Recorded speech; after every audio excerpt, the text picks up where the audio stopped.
علم عربی اول کے جو عربی میں تقریر پیش کر رہے تھے، الحمدللہ یہ طالب علم ہمارے یہاں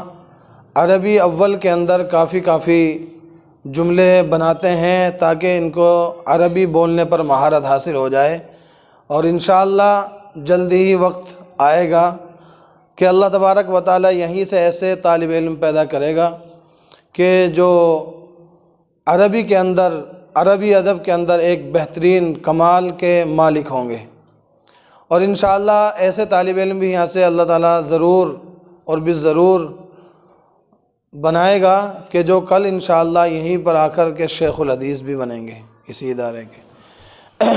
آج کی اس انجمن کی خصوصی کڑی جو کہ صدارت فرما رہے ہیں مولانا قاری محمد ہاشم صاحب، امام و خطیب مسجد بلال مسجد میرٹھ، وہ آج کی اس انجمن کے اندر شرکت فرما رہے ہیں، بہت دور سے سفر کر تشریف لائے ہیں۔ اب میں بلا کسی تاخیر اور تمہید کے حضرت کو دعوت سخن دے رہا ہوں کہ وہ تشریف لائیں اور ہمارے ان بچوں کو کچھ ناصحانہ کلمات اور کچھ اپنی شاعری سے ہم سب کو مستفیض فرما دیں، اور بچوں کو یہ بھی بتائیں کہ شاعری کے اندر بھی ہم سب کو آگے بڑھنا چاہیے اور حصہ لینا چاہیے، اور یہ بھی بتائیں کہ انشاءاللہ اگر آپ محنت کرو گے آگے بڑھ کر آپ بھی کل اسی طریقے سے اسٹیج پر بولنے والے ہوں گے۔ یہ قاری محمد ہاشم صاحب وہ ہیں کہ جو یو پی میں الحمدللہ ہر ایک جلسے کے اندر ان کی آمد بہت زیادہ ضروری سمجھی جاتی ہے۔ وہ شاعر اسلام کے نام سے جانے جاتے ہیں، کیوں؟ اس لیے کہ خود ان کے والد محترم جو اس دنیا میں نہیں رہے ہیں وہ بھی شاعر تھے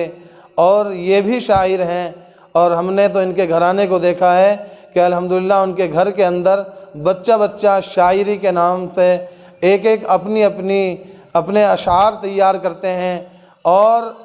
ہم نے ان کے چھوٹے بھائی کو بھی دیکھا کہ وہ مسابقے کے اندر فرسٹ پوزیشن حاصل کی انہوں نے نعت کے اندر، اور اسی طریقے سے تقریر میں اور کلام مجید میں اس چھوٹے بچے نے فرسٹ پوزیشن سے وہ کامیابی ان کو حاصل ہوئی۔ اس مسابقے کے اندر ہم بھی تھے، اس لیے آپ ان کا خاندانی ہی سمجھ لیجئے کہ ہر ایک آدمی شاعری کے نام سے جانا جاتا ہے۔ میں ان سے درخواست کروں گا کہ وہ تشریف لائیں اور ہمارے بچوں کو اپنے ناصحانہ کلمات سے مستفیض فرمائیں۔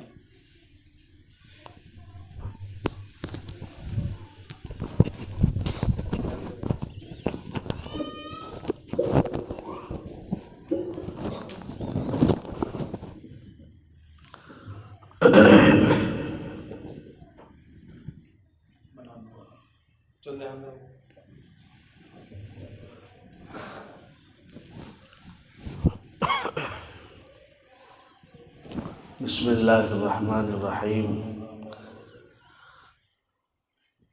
نحمدہ ونصلی ونسلم علی رسولہ الکریم، اما بعد، فاعوذ باللہ من الشیطان الرجیم، بسم اللہ الرحمن الرحیم، وَيُعَلِّمُكُمُ اللَّهُ وَاللَّهُ بِكُلِّ شَيْءٍ عَلِيمٌ۔ وقال النبی صلی اللہ علیہ وسلم، طلب العلم فریضۃ علی کل مسلم ومسلمہ، او کما قال رسول اللہ صلی اللہ علیہ وسلم۔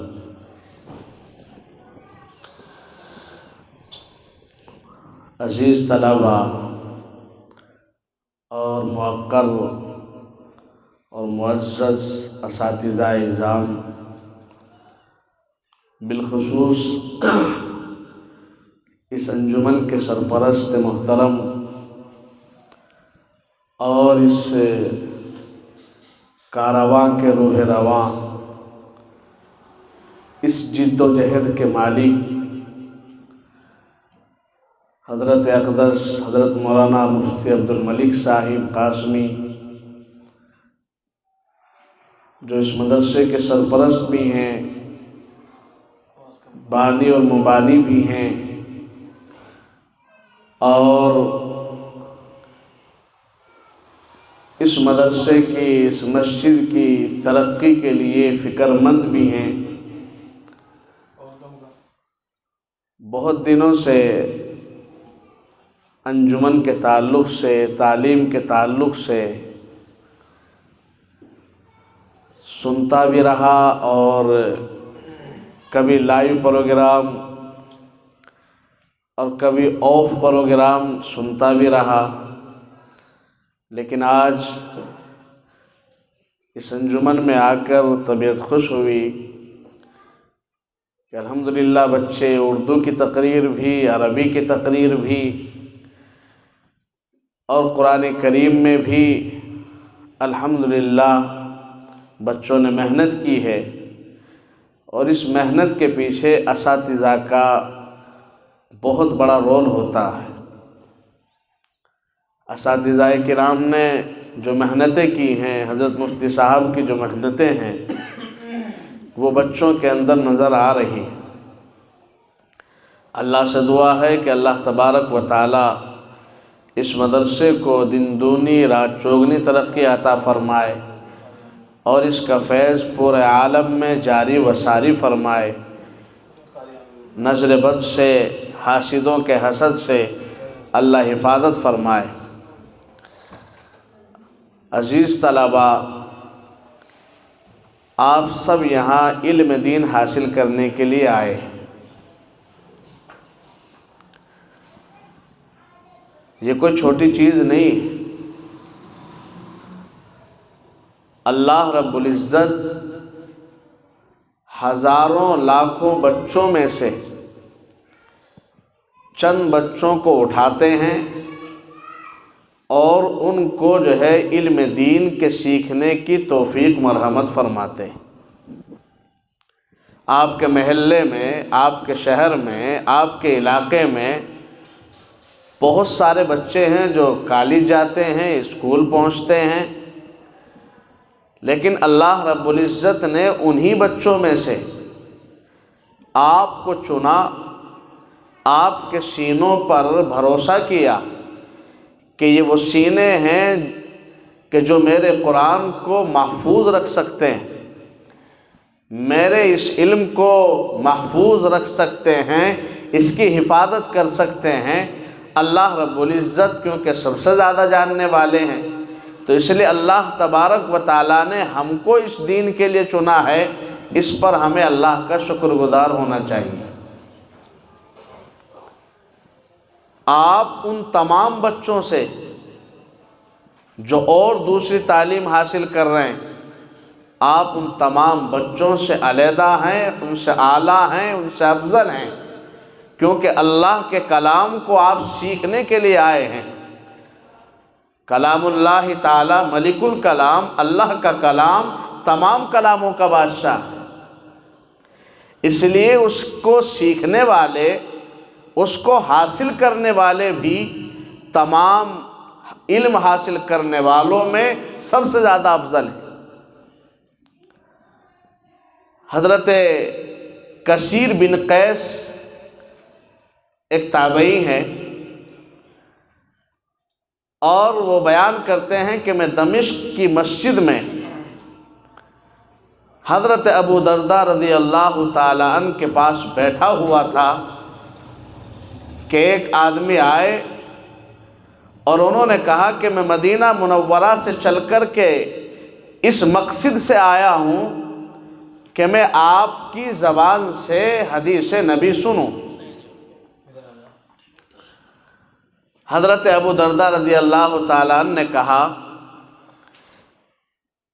کہ آپ یہ بتائیے کہ آپ اس کے علاوہ کسی اور تجارتی مقصد سے آئے ہوں گے؟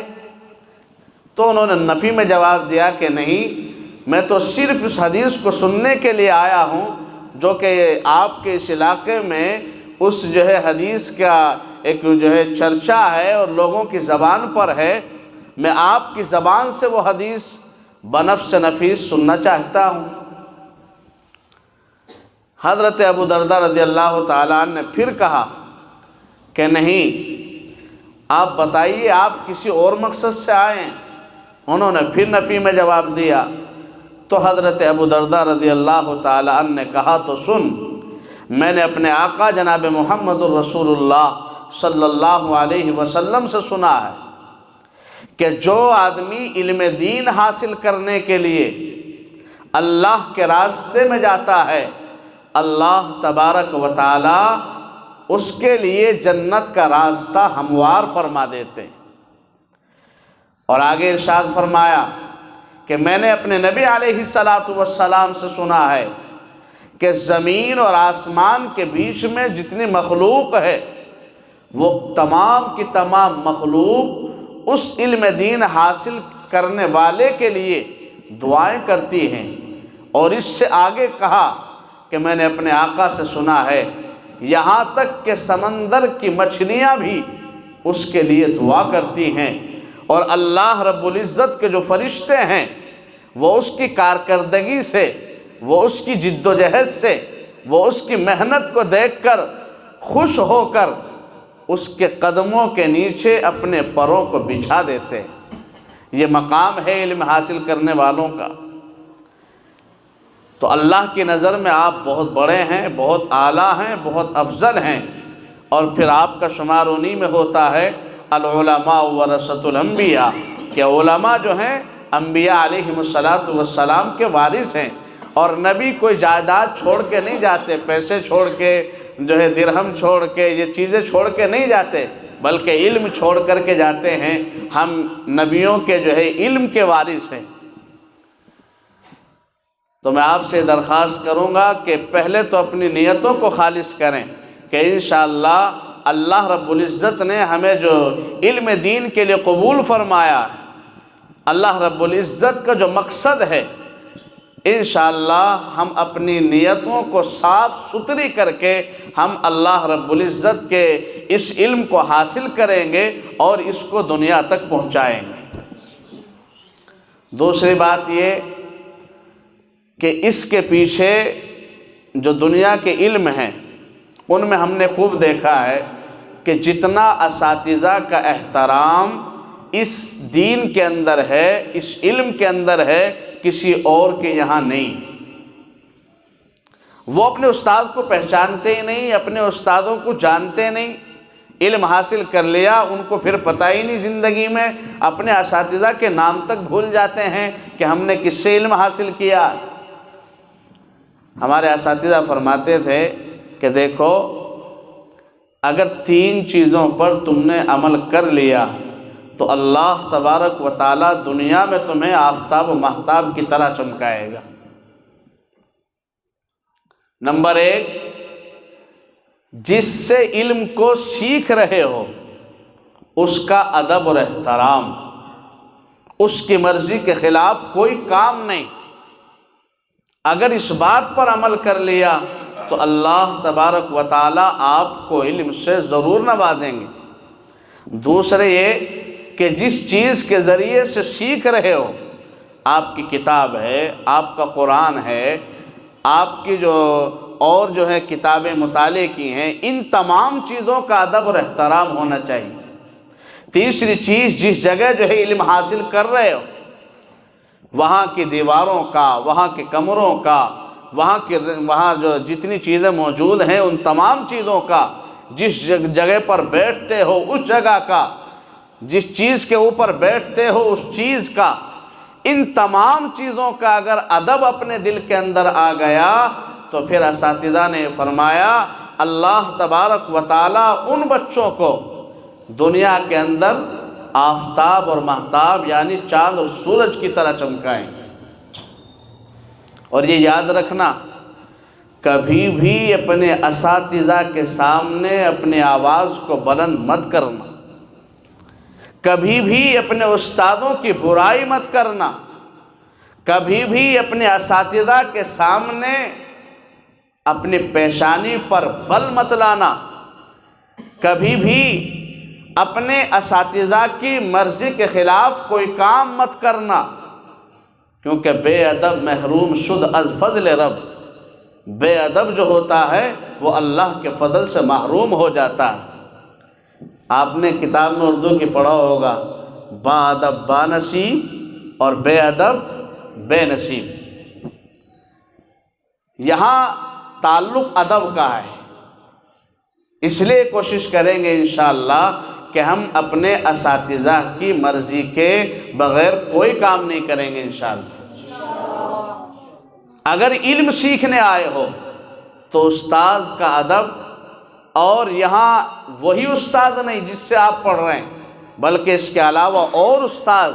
جو دوسری کلاسز میں پڑھاتے ہیں ان کا بھی ادب اتنا ہی ضروری ہے جتنا ادب اس استاد کا آپ کر رہے ہیں جس سے آپ ڈائریکٹ علم حاصل کر رہے ہیں۔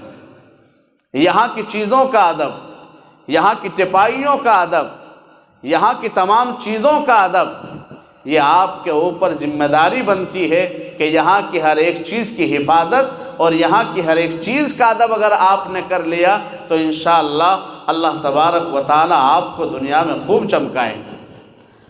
اور پھر اسی علم سے فائدہ بھی ہوگا۔ ہم نے اپنے بہت سارے ساتھیوں کو دیکھا ہے کہ جب قرآن کریم کا پارہ سبق سنانے کے لیے جاتے تھے تو وہ جو ہے بیٹھ کے آپس میں استاد کو کوئی گالی دے رہا ہے، استاد کی کوئی برائی کر رہا ہے، استاد نے اگر کوئی سختی کر دی تو اس سختی پر جو ہے وہ بڑا ہنگامہ کر رہا ہے، تو پھر جو ہے اس کا اثر آج ہم نے یہ دیکھا، اس کا نتیجہ یہ اخذ کیا کہ آج وہ لوگ سڑکوں پر پتھر ڈھو رہے ہیں۔ اپنے ساتھیوں کی بات ہم کر رہے ہیں، اپنے شاگردوں میں ہم نے خوب دیکھا ہے کہ جنہوں نے استادوں کی جو ہے بے حرمتی کی، استادوں کے خلاف کوئی کام کیا، آج ان کو جو ہے نہ گھر میں عزت ہے نہ باہر عزت ہے۔ اس لیے اگر علم تھوڑا بھی ہو اور ادب زیادہ ہو تو اللہ ادب کی برکت سے اس کو بہت اونچائی عطا فرماتے ہیں۔ بہت سارے لوگوں کو ہم نے دیکھا ہے کہ وہ طالب علمی کے زمانے میں بڑے کن ذہن تھے، بڑے کمزور ذہن کے تھے، لیکن آج ہم نے ان کو دیکھا کہ وہ شیخ الحدیث ہیں، وہ حدیث کی جو ہے کتابیں پڑھا رہے ہیں۔ تو انہوں نے صرف ایک بات بتائی، جب ہم نے ان سے پوچھا کہ یہ مقام آپ کو ملا کیسے، تو ان کا جواب یہ تھا کہ ہم نے اپنے استادوں کی جوتیوں کو سیدھا کیا ہے، اپنے استادوں کی خدمت کی ہے، تب جا کر کے یہ مقام ملا ہے، ورنہ ہمارے ذہن ایسے نہیں تھے کہ ہم آج شیخ الحدیث بنے بیٹھے ہوتے۔ اس لیے انشاءاللہ ادب کریں گے نا؟ ہاں، اگر کوئی ایسا بچہ جو استاد کی برائی کرتا ہو، استاد کے خلاف کوئی پروپیگنڈا کرتا ہو، مدرسے کے خلاف پروپیگنڈا کرتا ہو، مدرسوں کے سرپرستوں کے خلاف کوئی آواز اٹھاتا ہو، یہ یاد رکھیے کہ انشاءاللہ ہم ایسے بچے سے کوئی تعلق نہیں رکھیں گے انشاءاللہ، ٹھیک ہے نا؟ تو پھر آپ کے آنے کا، آپ کے یہاں رات دن کے لگانے کا مقصد حل ہوگا۔ اگر یہ نہ ہوا تو پھر آپ کا مقصد بیکار ہے۔